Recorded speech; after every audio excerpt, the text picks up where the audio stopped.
This is Super Yacht News with E. Sisman. Hi, welcome back to the channel. So a blaze broke out at the R&I docks at the Las Vegas Boat Harbor Marina in Lake Mead on Sunday. The fire, which was reported at 12:30 hours on Sunday morning local time, destroyed 12 to 15 boats in that fire. Damage to the mooring platform and dock were also reported. Now, witnesses said they awoke to explosions and a fire that was already engulfing multiple boats. A number of fire crews were called to the fire, including the Boulder City Fire Department, Henderson Fire Department, and Clark County Fire Department. It took the fire crews over 3 hours to extinguish the blaze, which had spread from one boat to another, as often happens in these kinds of situations, usually as a result of strong winds that just blow the fire from one vessel to another. You can see in this video footage here, which was filmed from quite a distance, you can see the fire, which is creating massive flames and a big smoke cloud there, even though it's very dark. Also, there was some footage posted online that shows the fire, which is much closer, and you can see multiple vessels on fire. It's terrible. Now our dock's on fire.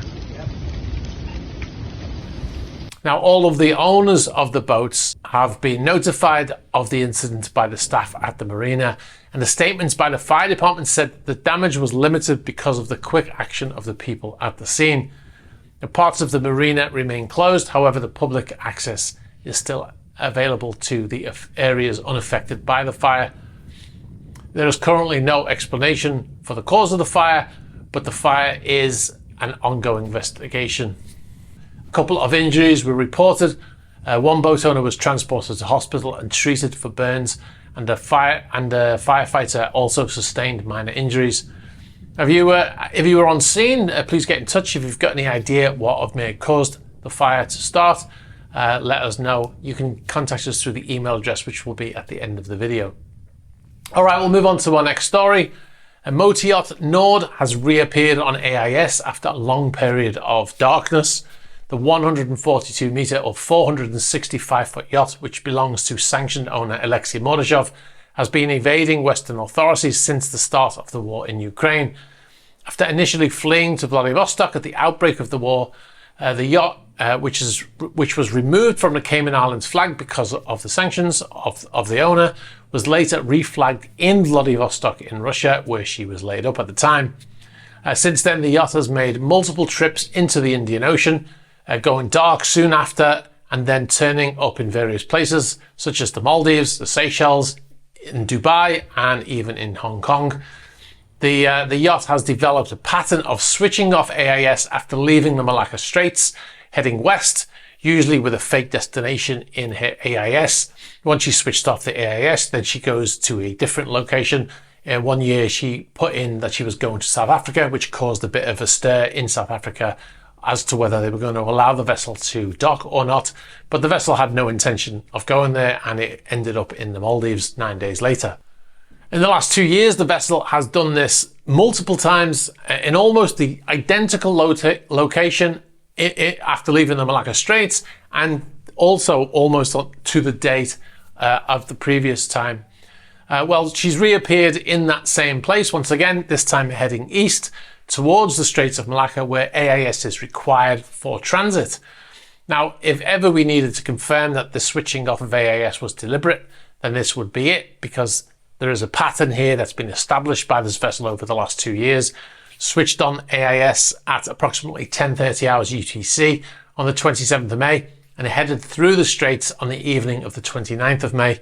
Now, once east of Singapore, the vessel usually leaves on the AIS there. However, the AIS was dropping in and out as they sailed through that area heading north towards Russia, although this could be down to the South China Sea being such a busy shipping area.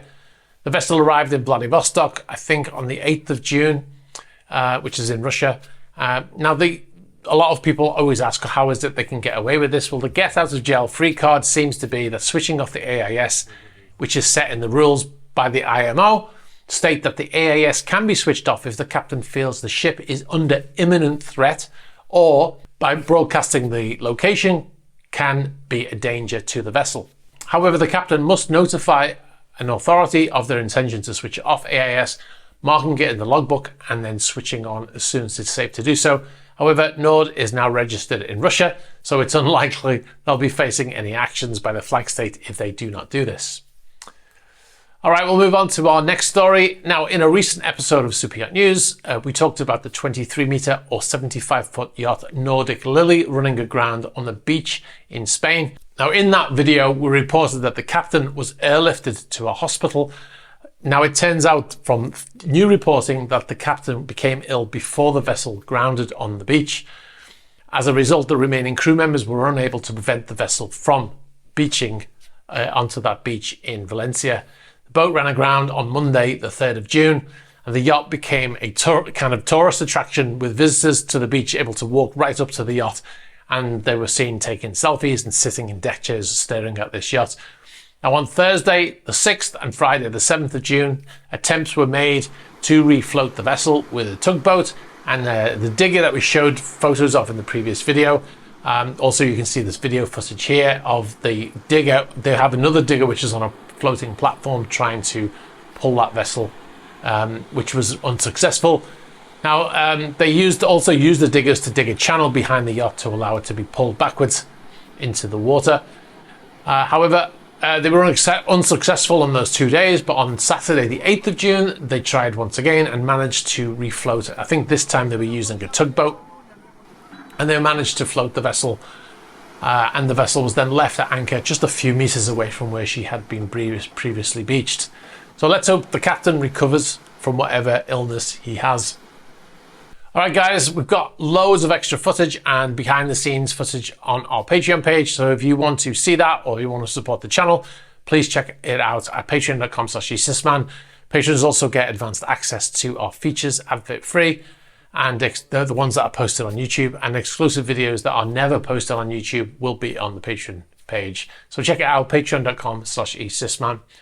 Now, if you've got any information for us about any of these stories or any other, please be sure to get in touch in the email address in the ticker. You can get us on the About page of the YouTube channel. You can get us on Instagram, on Facebook Messenger, on Twitter, and on Threema.